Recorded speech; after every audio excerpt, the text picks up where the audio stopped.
গত কয়েকদিন ধরেই টান টান উত্তেজনা বিরাজ করছে রাশিয়া ও পশ্চিমা দেশগুলোর মধ্যে। ইতোমধ্যেই নিউক্লিয়ার অস্ত্র দিয়ে ইউক্রেন রাশিয়ার খেলা শুরু হয়ে গেছে।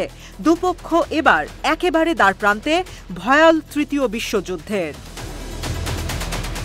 গত সোমবার মার্কিন নীতিতে উল্লেখযোগ্য পরিবর্তন এনে রাশিয়ার বিরুদ্ধে ইউক্রেনকে দূরপাল্লার ক্ষেপণাস্ত্র ব্যবহারের অনুমতি দিয়েছে যুক্তরাষ্ট্র।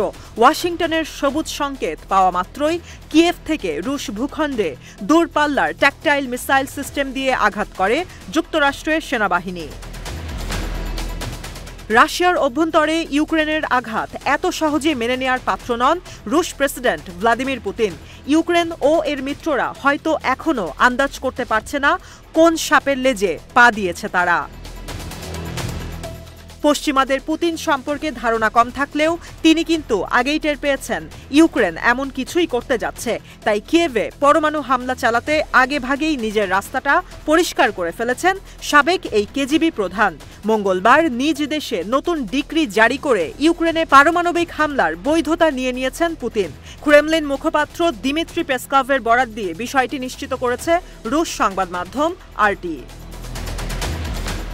পুতিনের নতুন নীতি অনুযায়ী যেসব দেশের পরমাণু অস্ত্র নেই তাদেরকে যদি তৃতীয় কোনো দেশ বা পক্ষ এ ধরনের বিধ্বংসী অস্ত্র প্রদান করে, সেক্ষেত্রে সেসব দেশের বিরুদ্ধে পরমাণু অস্ত্র ব্যবহার করতে পারবে রাশিয়া। অর্থাৎ রুশ সেনারা ইউক্রেনের বিরুদ্ধে সরাসরি পরমাণু অস্ত্র ব্যবহারের অনুমতি পেল।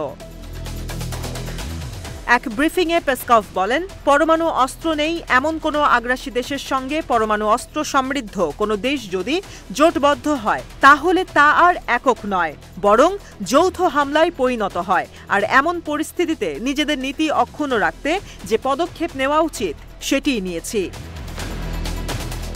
মস্কো বলছে রাশিয়া সবসময় পরমাণু অস্ত্র ব্যবহার করার বিপক্ষে, তবে দেশের নিরাপত্তা, সার্বভৌমত্ব এবং অখণ্ডতা রক্ষায় এ সিদ্ধান্ত নিতে বাধ্য হয়েছে তারা।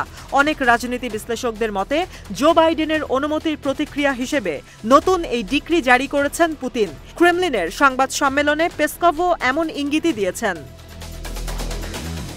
একদিকে ইউক্রেনীয় সেনাদের হাতে মার্কিন পারমাণবিক অস্ত্র, অন্যদিকে রুশ সেনাদেরও আর বাধা রইল না কিয়েভের সেনাদের বিরুদ্ধে পরমাণু অস্ত্র ধরতে। যুদ্ধের 1000তম দিনে এসেও কেউ কাউকে এক চুলও ছাড় দিচ্ছে না। উল্টো দুপক্ষই মেতেছে মরণ খেলায়, যার শেষ কোথায় এখন অবধি তা কারো জানা নেই।